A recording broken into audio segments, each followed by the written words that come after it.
Bonjour à toutes et à tous. Aujourd'hui, je vous propose qu'ensemble, nous partions à la découverte de tous les primarques de Warhammer. Nous verrons leur enfance, leur vie, leurs combats, ainsi que pour certains, leur mort. Commençons ce premier épisode par le premier d'entre eux. Il est le fils de la forêt, le grand maître de l'ordre de Caliban, le lion, redoutable combattant, brillant général. Il est aussi un tacticien hors pair. Il est le primarque des Dark Angels et de tous leurs successeurs. Parlons aujourd'hui de Lionel Johnson.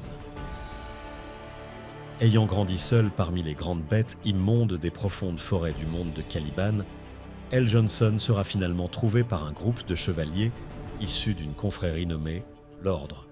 Celui qui le recueillera sera un homme qui deviendra son mentor, son ami, son frère, ainsi que bien plus tard, sa tragédie, Luther.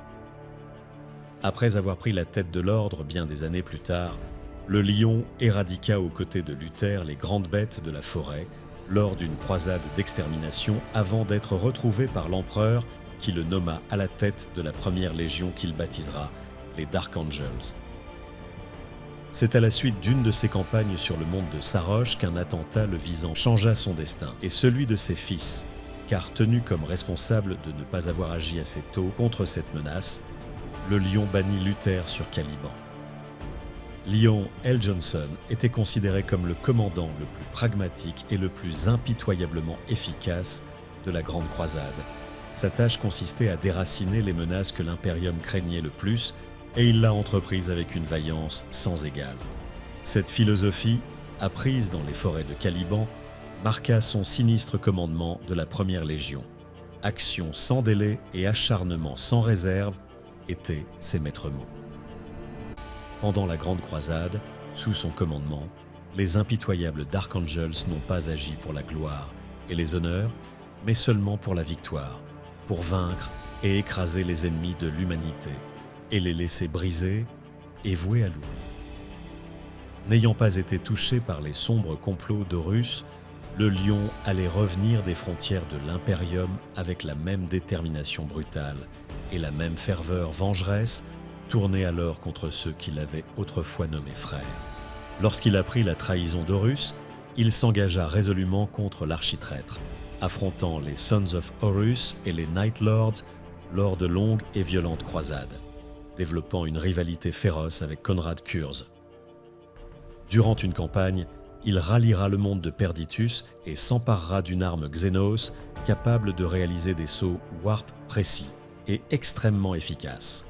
Grâce à elle, il sera victorieux à Tramas, pulvérisant les Night Lords. Puis, il ralliera Macrage et constituera par la suite un triumvirat avec ses frères Roboute Guilliman et Sanguinius, corps dirigeant qui fut à la tête de l'Imperium Secundus, qui était constitué du domaine d'Ultramar, dernier bastion des idéaux d'un Imperium qu'il pensait être tombé devant les armées d'Horus. Durant cette période, il pourchassera Kurz dans tout Ultramar, parvenant finalement à le capturer, mais au prix terrible d'une province entière du monde des Ultramarines, rayée de la carte.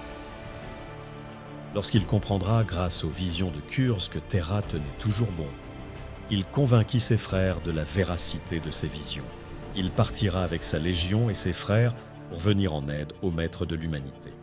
Le lion protégea avec Guilliman le départ de Sanguinius vers Terra, menant une campagne de vengeance contre les renégats, ce qui l'amènera à détruire Barbarus, monde de la Death Guard, et Chemos, planète des Emperor's Children. Il arriva malheureusement trop tard sur Terra, Horus ayant été tué et l'empereur, grièvement blessé, placé sur le trône d'or. Après la purge qui suivit, il revint sur Caliban pour se voir attaqué par surprise par ses fils, dirigés par Luther. Rempli de haine après des décennies d'exil, Luther avait monté une véritable légion qui lui était dévouée et s'était laissé corrompre par les dieux du chaos, lui offrant une puissance pouvant égaler celle d'un primarque. Les Dark Angels, élevés par Luther, ne connaissaient pas leur primarque, ne voyant en lui qu'un traître pour les avoir abandonnés. Ils étaient devenus les déchus et provoquèrent un schisme dévastateur au sein de la Première Légion. Enragé, le lion bombarda sans merci Caliban et affronta son ancien frère dans un duel qui verra le primarque gravement blessé. Lui seul sera retrouvé dans les décombres, fumant de la forteresse monastère, devenu totalement fou. Le lion, lui, avait disparu. Merci d'avoir regardé et je vous dis à très vite pour un prochain épisode.